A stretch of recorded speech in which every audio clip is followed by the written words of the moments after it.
관세 협상차 미국을 다녀온 지 얼마 안 된 우리 정부 당국자들이 다시 미국 출국길에 올랐습니다. 경주 에이펙 정상회의가 다음 주로 다가온 상황에서 막판 조율에 총력을 다하는 것으로 보이는데 그 출국 현장에 저희 취재기자가 나가 있습니다. 우형준 기자. 네, 인천공항에 나와 있습니다. 네, 김용범 대통령실 정책실장 그리고 김정관 산업통상부 장관 두 당국자가 함께 출국했죠.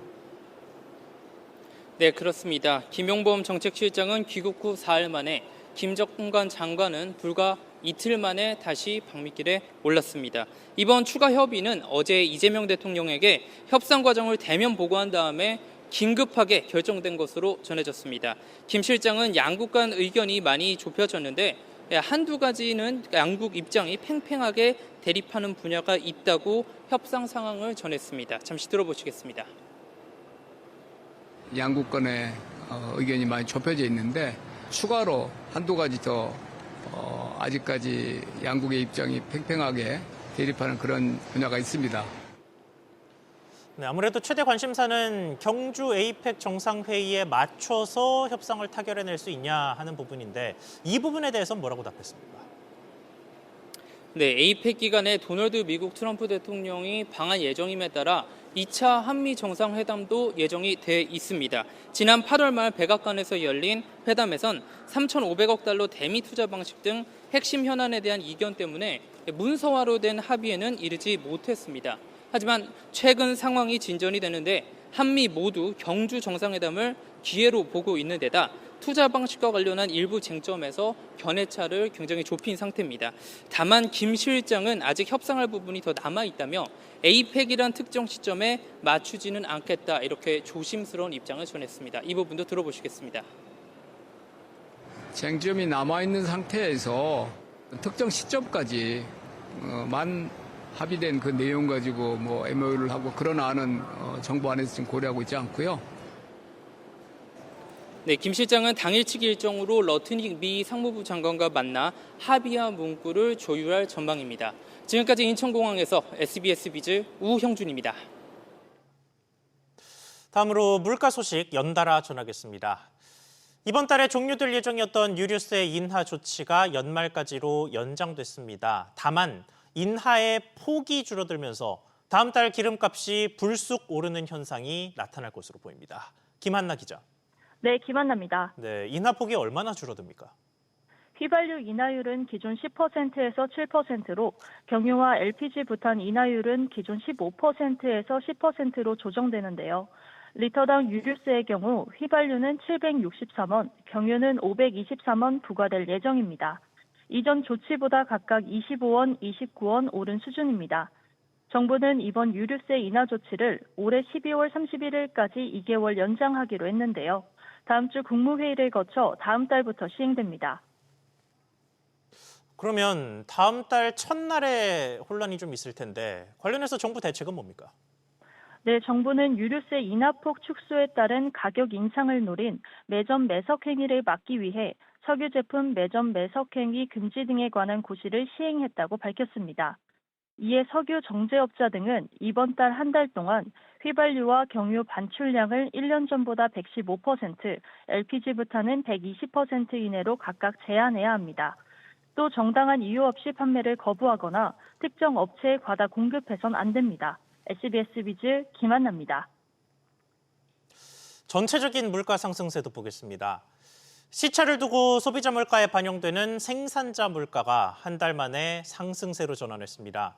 그런데 특히나 최근 소비자 체감에 큰 영향을 주고 있는 먹거리 물가가 또 상승세를 주도했습니다. 이민후 기자. 네, 이민호입니다. 네, 특히나 상추값이 불안하던데 눈에 띄게 오른 품목들 전해주시죠. 네, 지난달 생산자 물가지수 중 농림수산품이 한 달 전인 8월보다 0.4% 올랐습니다. 생산자 물가지수는 쉽게 말해 출하와 도매 단계의 가격 변동을 지수화한 건데요.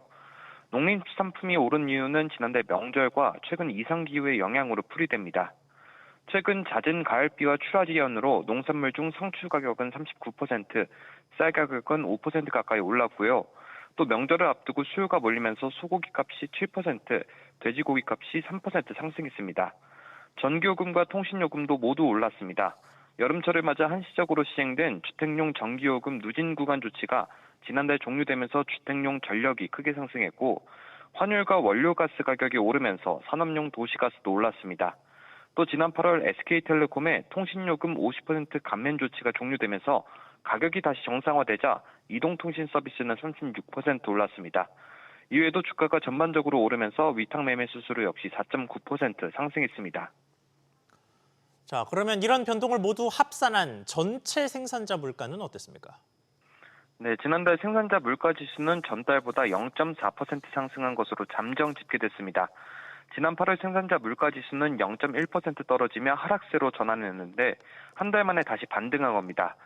특히 생산자 물가는 시장에 공급되는 도매 물가로 최대 3개월의 시차를 두고 소비자 물가에 반영되는 만큼 체감 물가도 더 오를 전망입니다. SBS BG 이민호입니다. 11호 부동산 대책 발표 이후 일주일이 지났지만 현장은 여전히 혼란스럽습니다. 특히 잔금 대출이나 전세금 반환 대출 등 민감한 대출들의 새 규제 적용 시점을 둘러싸고 혼선이 빚어지고 있습니다. 하나하나 자세히 살펴보겠습니다. 정보윤 기자. 네, 정보윤입니다. 네, 좀 나눠서 보면 특히나 전세금 반환 대출 같은 경우는 집주인들이 규제 때문에 이 대출을 못 받으면 결국은 세입자 피해까지도 이어지는 건데 어떤 부분에서 혼란이 생긴 겁니까? 네, 이런 혼란이 발생하게 된 건 새로 규제 지역에 묶인 지역은 전세 퇴거자금 대출 담보 인정 비율이 70%에서 40%로 줄어들기 때문입니다. 금융당국이 627 대책의 경과 규정 적용 여부 등 세부 지침을 내놓지 않아 실제 대출 창구에선 보수적으로 새 기준을 따르고 있는 겁니다. 당국은 기존 경과 규정인 LTV 70%를 적용해야 한다는 입장이라 혼란은 곧 수그러들 것으로 보이는데요. 금융위원회는 세입자 보호 차원에서 전세 퇴거자금 대출은 경과 규정을 그대로 적용하는 것이 맞을 것이라며 은행권과 협의해 세부 지침을 명확히 하는 방안을 검토하겠다고 밝혔습니다. 네, 그러면 대출 갈아타기는 어떻습니까? 네, 대환대출이 LTV 규제 대상에 포함되면서 기존 주택담보대출 이자 부담을 낮추기 위한 대출 갈아타기는 사실상 막혔습니다. 추경호 국민의힘 의원실에 따르면 금융위는 대환대출을 새 금융회사에서 취급하는 신규 대출로 보고 금융사는 대환 시점에 각 업건별 감독 규정에 따라 LTV를 재산정한다고 밝혔습니다. 결국 규제 지역 차주가 대환 대출을 받으려면 기존 원금을 일부 상환해야 하는 건데 대출 규제가 오히려 서민 이자 부담을 키운다는 비판이 나옵니다. 네, 그리고 청약 이후에 단계별로 절차를 밟은 뒤에 마지막에 받게 되는 잔금 대출. 이거는 대출이 확정된 시점이 청약 시점보다 꽤 뒤가 되죠. 이 경우에는 어떤 기준을 적용받습니까? 네, 잔금 대출의 경우 청약 당첨 이후 입주 시점에 시세가 15억 원을 넘으면 주담대 한도가 최대 6억 원에서 4억 원으로 줄어들게 됩니다. 단 10월 15일 이전에 입주자 모집 공고 등을 낸 곳에는 종전 규정이 적용됩니다. 즉 15일 이전에 중도금 대출 LTV를 40% 초과해 받은 경우 증액 없이 잔금 대출로 전환된다면 해당 중도금 대출 취급 시점에 LTV를 적용할 수 있습니다. SBS BJ 정보윤입니다. 연일 추가되고 있는 부동산 대책으로 혼선에 빠진 소비자들의 민심에 불을 지핀 사안이 또 있습니다. 대책을 주도한 정부의 고위직 인사들이 수십억 원대 아파트를 보유한 사실이 알려졌습니다. 신다미 기자. 네, 신다입니다. 네, 한 명 한 명 나눠서 보면 우선 이찬진 금융감독원장은 강남 다주택자였죠. 그렇습니다. 어제 국정감사에선 이찬진 금감원장이 서울 서초구의 고가 아파트 2채를 보유한 사실이 집중 조명됐습니다. 이 원장은 서울 서초구 우면동에 47평형 아파트 2채를 보유 중인데요. 지난 2002년 한 채를 매입한 뒤 2019년 12월 한 채를 더 추가로 매입했습니다. 2채 모두 이 원장 부부의 공동 명의로 돼 있고 호가는 19억에서 22억 원 선입니다. 따님하고 그 임대 계약서 작성했어요? 가족들인데 공동 거주하고 있는 거죠. 양쪽이 다. 네, 그리고 최근에 유튜브에 출연해서 집값이 떨어지면 사라라고 발언했던 이상경 국토교통부 1차관 갭 투자를 한 것으로 나타났습니다. 그렇습니다. 이 차관의 아내 한모 씨는 지난해 7월 이번 부동산 대책의 규제 대상지인 경기도 성남시에서 117제곱미터의 주택을 33억 5천만 원에 매입했는데요. 한 씨는 잔금일 이전에 14억 8천만 원에 2년 전세 계약을 2년 전세 계약을 맺은 것으로 드러났습니다. 또 기존에 보유하고 있던 또 다른 성남시 아파트는 이재명 정부 출범 직후인 올해 6월 초 처분했지만 이곳에 전세로 거주해왔는데요. 논란이 확산되자 국토부는 이 차관이 실거주 목적으로 백현동 아파트를 매입했지만 입주와 퇴거 시점을 맞추기가 어려워 전세 계약을 체결했다고 해명했습니다. 배우자의 경우 더 큰 아파트로 이사하기 위해 매수 계약을 했지만 기존 집이 팔리지 않아서 시세보다 저렴하게 전세를 놓게 된 것이라고 설명했습니다. SBS 비즈 신다입니다. 부동산 소식 조금 더 이어가겠습니다. 지난 5월 정부는 전세 사기 예방을 위해 전세 계약을 맺기 전에도 임대인 정보를 조회할 수 있는 제도를 시작했습니다. 그러니까 시행하고 5개월가량이 지난 셈인데 그 이용률이 매우 저조한 것으로 나타났습니다. 류정현 기자. 네, 유정현입니다. 네, 기껏 만들어둔 제도가 사실상 개점 휴업 수준이라면서요. 그렇습니다. 천준호 더불어민주당 의원실이 주택도시보증공사 허그로부터 받은 자료에 따르면요. 지난 5월부터 8월까지 예비 임차인들이 임대인 정보를 조회한 건수는 195건에 그쳤습니다. 같은 기간 전국 전세거래 체결 물량 34만 2,800건 대비 고작 0.06%에 불과합니다. 과거에는 임차인이 전세 계약을 맺고 임대인 동의가 있어야 정보 조회가 가능했습니다. 정부는 지난 5월 27일부터 계약 체결 전이라도 임대인이 전세금 반환 보증에 가입된 주택을 몇 채나 보유하고 있는지, 최근 3년 동안 전세금을 돌려주지 않은 적이 있는지 등을 확인할 수 있도록 했습니다. 잘만 이용하면 전세 사기 피해를 방지할 수 있는 제도임에도 제대로 활용되지 못하고 있는 실정입니다. 네, 이렇게 이용률이 낮은 이유가 뭡니까? 네, 지난 6월부터는 허그의 안심전세 앱을 통해서도 확인이 가능해지는 등 이용 방법이 번거로운 건 아닙니다. 다만 예비 임차인이나 공인중개사들이 이런 제도가 있는지조차 잘 모르기 때문인 걸로 풀이됩니다. 어플에 접속을 해야만 볼 수 있는 온라인 홍보물, 그리고 또 허그 지사에 방문해야만 볼 수 있는 리플렛, 이런 게 전부였던 것 같거든요. 제도에 대한 접근성이 좀 부족했다고 볼 수 있습니다. 내년 새학기 직전 이사 수요가 많아지는 때를 대비해 관련 제도 홍보에 정부가 더 적극 나서야 한다는 지적이 나옵니다. SBS 비즈 유정현입니다. 용산 철도정비청 부지가 12년 만에 다시 개발됩니다. 서울주택도시개발공사 SH가 용산국제업무지구에 인프라를 구축할 시공사 선정에 착수했습니다. 박연신 기자. 네, 박연신입니다. 네, 이렇게 되면 올해 안에 착공도 가능해지는 거죠? 네, 그렇습니다. SH가 추진 중인 용산국제업무지구 도시개발 사업이 행정 절차를 모두 마치고 오는 12월 착공을 앞두고 있는 것으로 확인됐습니다. 현재 단지 조성공사 시공사 선정만 남겨둔 상태인데요. 서울시와 SH는 지난해 11월 개발 계획 고시 이후 올해 4월 실시 계획 인가 신청과 지난달 발주 타당성 심의까지 완료했습니다. 주택 공급도 본격화됩니다. 지난해 실시계획 인가 고시 기준으로 공동주택 3,500호와 오피스텔 2,500실 등 총 6,000호가 들어설 예정입니다. 이 주택들은 용산국제업무지구 내 업무시설과 상업시설 사이에 배치돼 서울 도심에서 보기 드문 직주 근접형 복합 주거단지로 조성됩니다. 네, 지금 박 기자 이야기 중에 한 가지 조금 생소한 단어가 있는데 지금 시공사를 찾고 있다는 단지조성공사는 어떤 공사입니까?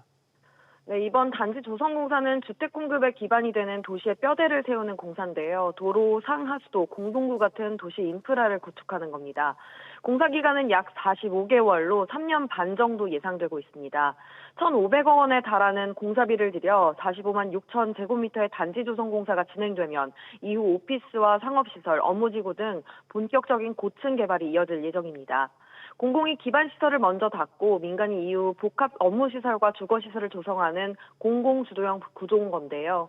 이에 따라 용산역 일대는 주거 업무, 상업이 결합된 도심형 복합 업무지구로 탈바꿈할 것으로 보입니다. SBS 비즈 박연신입니다. 다음 소식입니다. 지난달 초 외부 전산관리업체 해킹 피해로 이 업체의 클라우드 서비스를 이용하는 36곳 3호 자산운용사 서버도 랜섬웨어에 감염된 것으로 확인됐습니다. 애초 알려진 피해 대상 20여 곳보다 더 많은데요. 이 중에 일부 운용사는 고객 정보 유출 가능성이 있다고 보고 금융당국에 보고했습니다. 박규준 기자. 네, 박규준입니다. 네, 고객 정보 유출 가능성이 있는 곳이 어디입니까? 네, 트라움 자산운용 등 4곳입니다. 지난달 7일과 8일 이 외부 전산관리업체 해킹 피해로 랜섬웨어에 감염된 자산운용사는 총 36곳입니다. 이 중 회사정보 유출 가능성이 있다고 금감원에 보고한 곳이 27곳, 고객정보 유출 소지가 있다고 한 곳은 4곳입니다. 이 4곳은 트라움, 트러스타, 포어모스트, 포도 자산운용인데요. 이들은 회사정보 유출 가능성도 있다고 보고했습니다. 네, 유출 가능성이 있는 고객 정보라면 구체적으로 어떤 게 있습니까? 네, 해당 자산운용사와 직접 계약한 고객들의 금융거래 내역 등을 말합니다. 금감원 관계자는 이들은 운용사 겸 투자 일임업, 투자 자문업 등 다른 업무도 겸업하는 경우가 있어서 고객 정보를 직접 관리하고 있었다며 개인 신용정보로 추정되는 정보들이 클라우드에 저장됐다고 설명했습니다. 금감원은 사무운용사를 포함한 국내 전체 자산운용사를 대상으로 현재 정보 보안 실태 전수 점검에 나선 것으로 파악되는데요. 국회 정무위 소속의 김현정 더불어민주당 의원은 금융당국이 금융사들이 민감 정보를 외주업체에 넘기는 걸 방치한 결과라면서 이 민감 금융정보의 외부 저장을 원천 금지하는 등 외주업체 리스크를 차단할 대책을 마련해야 된다고 강조했습니다. 한편 국회에 따르면 올 9월까지 롯데카드를 포함해 IM뱅크, 악사손보 등 총 8건의 금융권 해킹 사고가 발생했습니다. SBS 비디오 박규준입니다. 이렇게 업종을 가리지 않고 터지고 있는 해킹 사고로 개인정보 유출에 대한 우려가 커진 가운데 보이스피싱이 여전히 기승을 부리고 있습니다. 최근에는 보험지원센터라며 걸려오는 스팸 전화가 급증했다는데 어떤 전화인지 잘 보시고 주의하시기 바랍니다. 오서영 기자. 네, 오서영입니다. 네, 이번에는 또 어떤 수법입니까? 네, 한국보험지원센터라며 걸려오는 전화를 받았다는 피해글들이 최근 들어 온라인상에서 확산되고 있습니다. 주로 일반 휴대전화 번호로 걸려와서 스팸 전화인 줄 몰랐다는 반응이 대다수인데요. 수법을 보면 매달 실비 안보험으로 20만 원 이상 납입 중인 보험료를 절약 가능하다며 접근해 오는 식입니다. 이를 빌미로 개인정보를 수집해 보험 판매에 활용하거나 피싱 피해로 연결될 수도 있어 주의가 필요합니다. 금융 서비스를 제공하는 핀테크사도 보험점검센터라는 공식적인 기관은 존재하지 않는다며 보험료 할인이나 미청구 보험금 환급은 보험 상담 유도 멘트일 가능성이 높다고 소비자들에게 안내했습니다.